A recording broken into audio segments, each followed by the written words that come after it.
Hello viewers, my name is Damilari.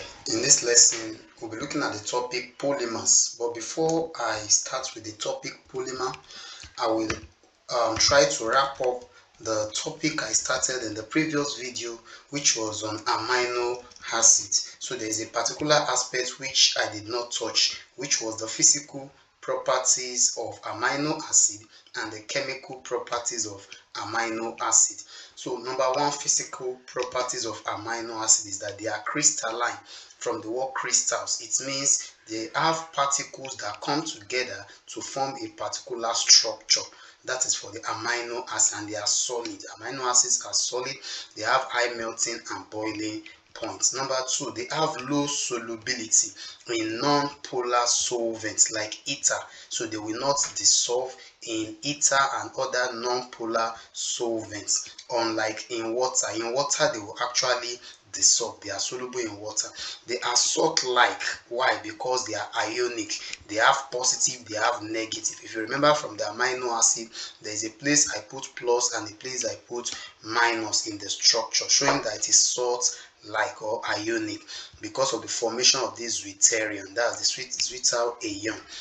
Then the next point is that they are more soluble in water. Like I said earlier, that in water they will dissolve, so they are soluble in water than in less polar solvents. So now we look at the chemical properties to round all that amino acid, and we start polymer improper. Now for chemical properties of amino acid, looking at amino acid, you can remember that there are two functional groups in amino acid. We have the amino and we have the carboxylic acid. That's the carboxyl group. So that shows that amino acid can react with alkanol.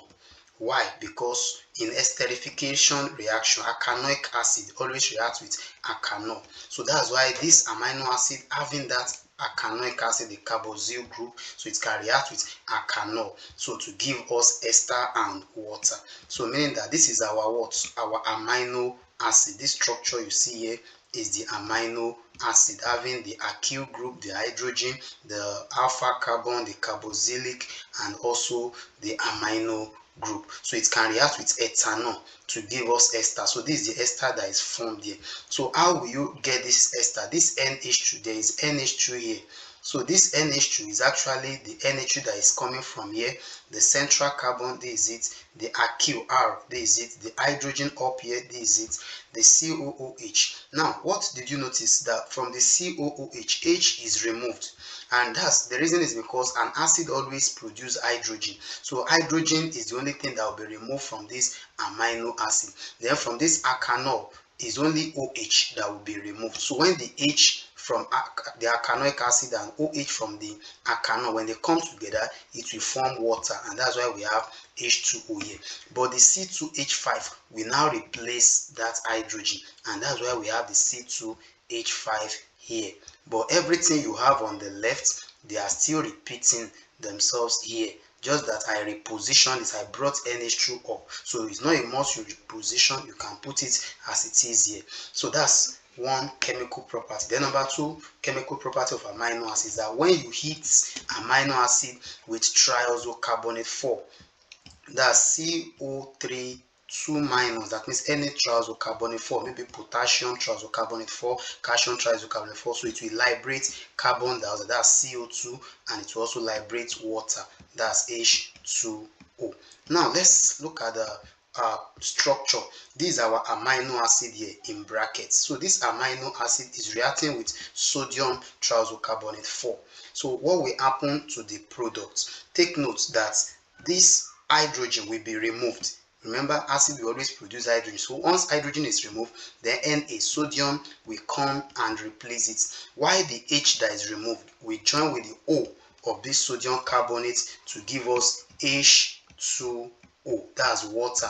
Then the remaining CO2 from this CO3 will now come out as our second product, that's CO2. Remember I said that in triazocarbonate, CO2 and water will be produced. So CO2 from this CO3, the other O will join with this H, that's the to form H2O. While the Na will replace that H. So once Na replaces the H, then you have this structure that you have on this right. So see the Na, it has replaced. Then you try to balance the equation by making sure that this big formula here has 2 outside. So that, and once the 2 is outside, then this other big structure on this right hand side, so it will also be double. So it will be double, because from this side here we can see Na is 2. So if Na is 2 here, automatically this one too will have 2 Na. So this 2 of this large structure is same thing as 2 of this large structure. Then the H that is here is also 2.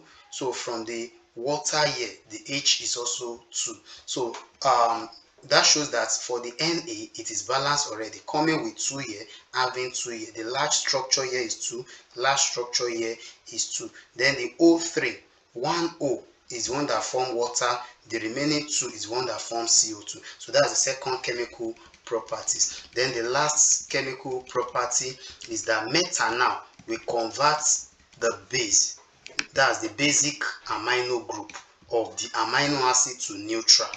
Now, if you look at your amino acid, it has amino. This is the amino. That's the basic nature of this amino acid. So they said when methanol reacted to it. So this is an example of this is a methanol and alkanol. So this methanol, it will come and replace the hydrogen that is here. So we said methanol will convert the basic amino group. So let's see how it will come and replace. It means the structure you have here, this H, or let's say this CHH that you have here, it will still repeat itself here. So this is your H here, this is your C here. So that means CH and H. So that's what we have here, CH and H. Then the N that you see at the top, so is the N that is in front of this place. But the 2H that is circled here, I brought in carbon.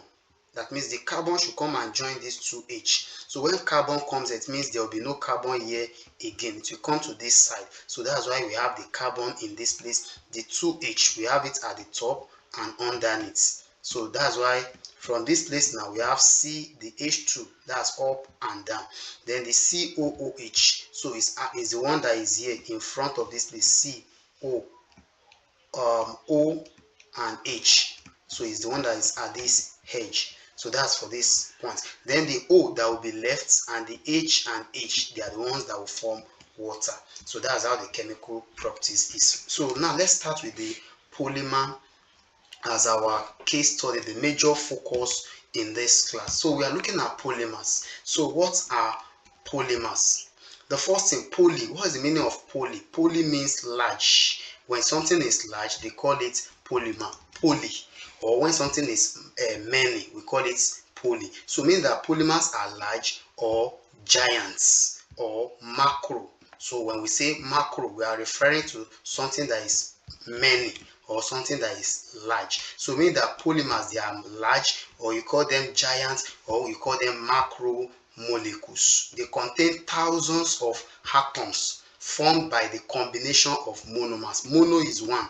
It means something that is one. Combine it with another one, and before you know it, it will form a poly, many. So it means that joining monomers together will give us polymers. All polymers, note that they are macro molecules. Anything you call poly, it means it is large. But not all macromolecules are polymers. That means not all the things that are large that we call polymer. Just like I always say, not all those that are fats are strong. So someone may be fat and not strong. So then e.g., or okay, another analogy, you can say all lecturers are graduates, but not all graduates are lecturers. So that's just how it is. So now let's look at diamond, for example. It is macromolecular. That means it is large but not a polymer. So it may be large and not a polymer, just like I said, someone may be a graduate and not a lecturer. So types of polymer, we have two types of polymer. We have the natural, that's number one. We also have the synthetic, that's number two. Once we hear natural polymer, that's organic. Polymer that is coming from plants or animal, like carbohydrates is from plants and animals. So from plants we have starch, we have cellulose. So that is what natural. Protein, they are all from plants. Rubber from plants, resin from plants. So they are all natural. Now take note that fat and oil, they are not large enough to be a polymer. Though fat and oil is large, it's natural. Fat and oil is a natural substance, but it is not a polymer. So take note of that. Then there is a kind of artificial polymers that you get from chemical treatment. When you treat your chemicals, like you treat your cellulose, you can get cellulose acetate. So that one is an artificial polymer, like your viscose rayon. So all these are artificial. Now we are looking at synthetic, which is the second type of polymer, synthetic. So these synthetic polymers, they are majorly the plastics. The plastics, they are synthetic polymer. Those things that you manufacture, that you synthesize. So they are your synthetic polymers. Now let's talk about this synthetic, especially the plastics. So they can be softened. It means your plastic can be softened, it can be heated, it can be pressurized, you can mold it into different shapes, and that's why you have different shapes of plastics. And there are different types of plastics. We have the one of thermoplastics and thermosets. When you get thermoplastics, that means the one you can still soften repeatedly by using heat, and you can remold it. But thermoset, that one you cannot remold it once it is formed. So it cannot be softened or melted again once you have heated it and you have remolded it. So you have heated, you have remolded. So once they are formed or set, you cannot remold it. So that's why they said they are sets, they are fixed. So thermoset. Now let's look at example of thermoplastic, the one that you can still remold even when you subject it to heat. So examples are polythene, that's your poly bag. When you put it, poly bag can change its form. Polypropylene, polystyrene, nylon, terylene, perspex. So all these are polymers. Now let's look at the other one, which is thermoset. The one I said you can't remold it again once it is formed, like bakelite, urea methanol, and loop button. The only one you are familiar with is button. Button, the way it is strong, you cannot change the form again. Once you put it, you only want to destroy that button. So that's why you can call it thermoset. What are the properties of plastics? First thing, plastics are very strong, so you can use it as a chair, but they may be light, that means not heavy. They are inert to air, that means they don't react with air, so air doesn't affect them. They are inert to water doesn't affect them. Even some chemicals, so they are inert to some chemicals, so they are resistant to fungal and bacterial attack. Bacteria cannot come and eat them up, and they are good insulators of heat. They will not allow heat to be conducted. Likewise, electricity, you can turn them to a hard structure, that means hard plastic, rigid plastic that will look like block. You can also make them very thin, very flexible sheets. They can become fibers. You bring them together, join them together as ropes, as fabrics. So, and don't forget, also you can turn them to foam, very light foam. Another thing is that the raw materials of this plastic we are talking about, they are readily and cheaply available. That means you can easily access their raw materials from refining of crude oil. So when you are refining your crude oil, you can produce some chemicals from it, use it for plastic. They call it petrochemicals. So another thing is that plastic items, you can manufacture them at very low cost by using molds and automated manufacturing processes. So what are now the problems you can encounter in plastic production? The crude oil that ought to be used for vehicle in driving, one can now begin to redirect it to plastic production, so it can be affecting the crude oil supply. So and most plastic you see, they are non-biodegradable. That's why you can see plastic being on ground for a long period of time and it will not decay. So they are non-biodegradable, therefore they can cause pollution. They pollute the land, and if you now burn it again, another problem, they will pollute the air, so causing toxic vapor. Now, how this polymer is formed, they call them polymerization. That means when you bring monomers together to form polymer, that is polymerization. So you link them together, and synthetic polymers can be formed in this way.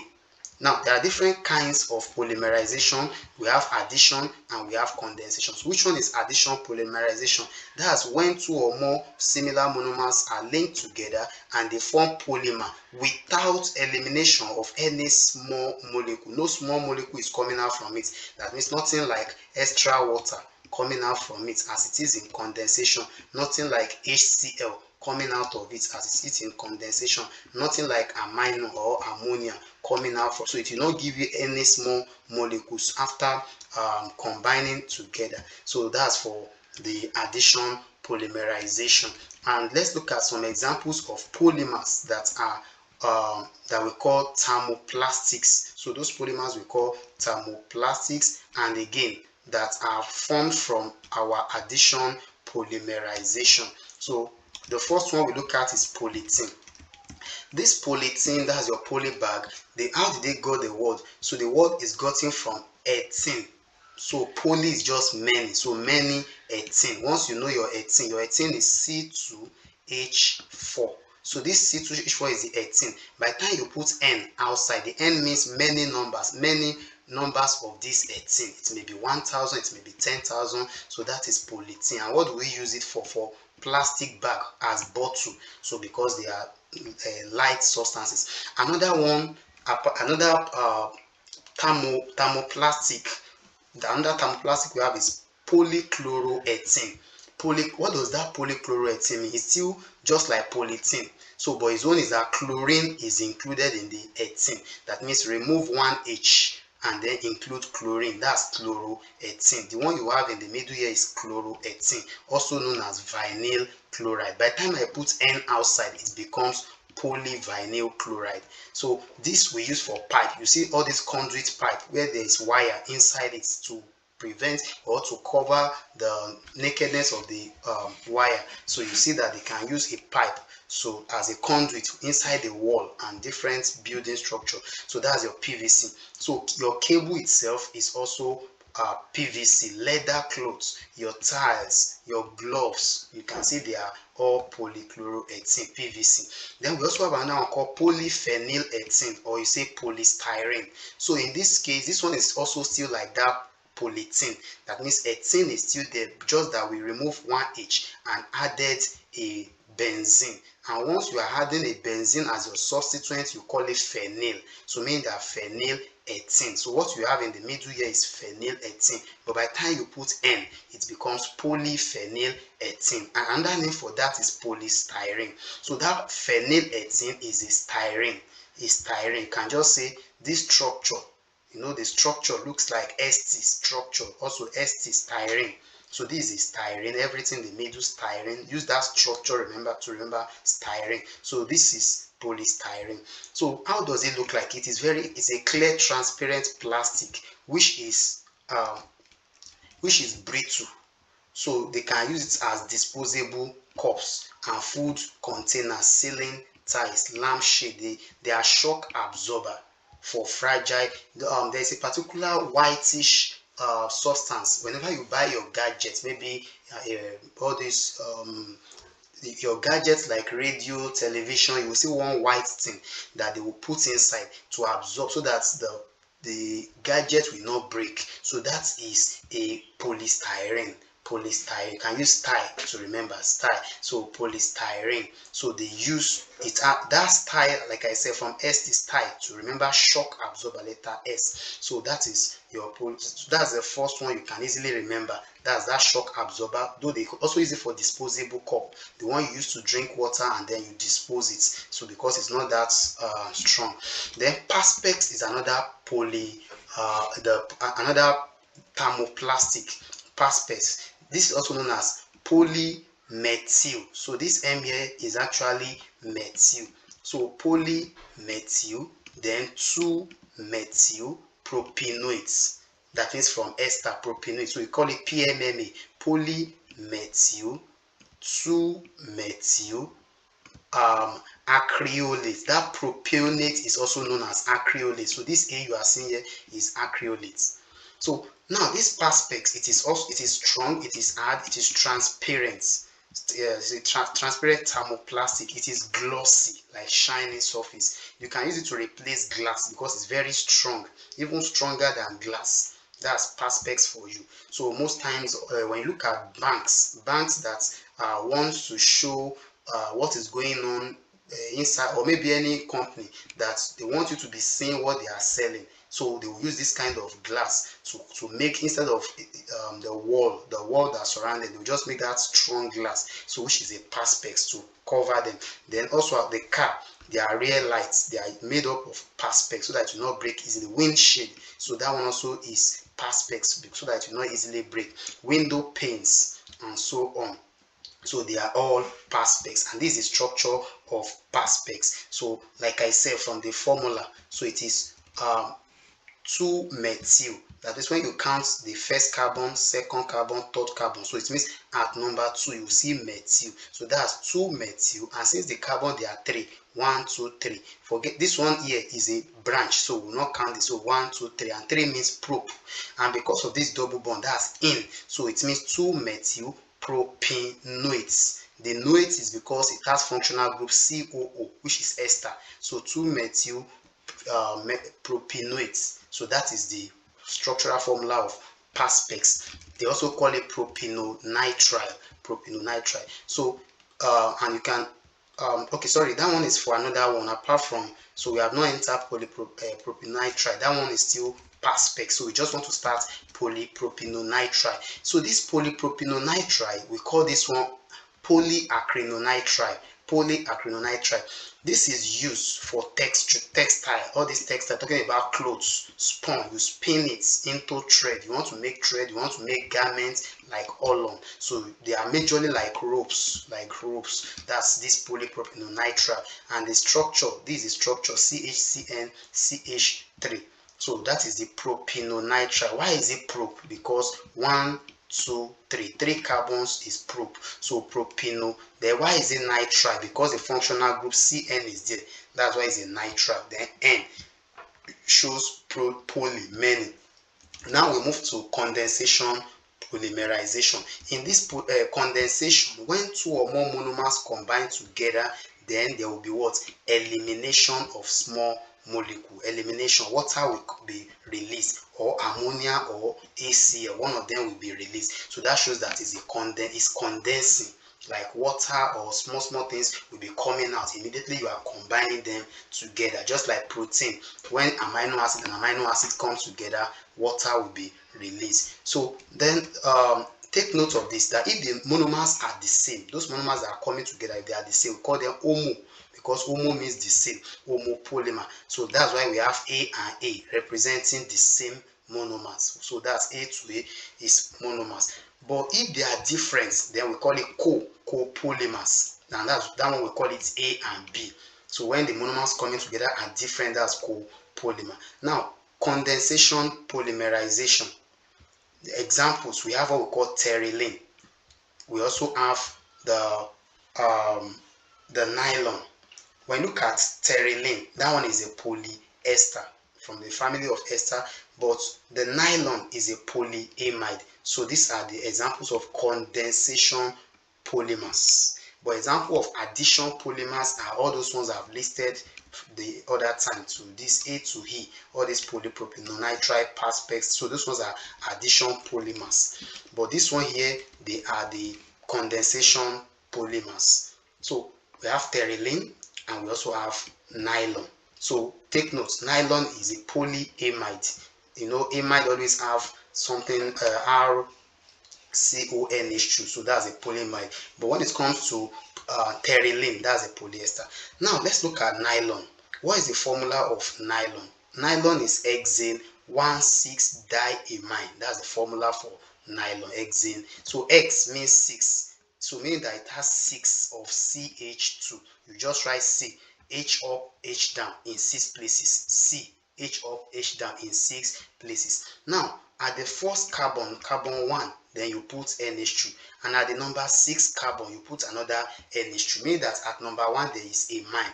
At number 6, there is a mine. So you call it 1 and 6. So diamine. So hexane 1,6-diamine. That's our nylon.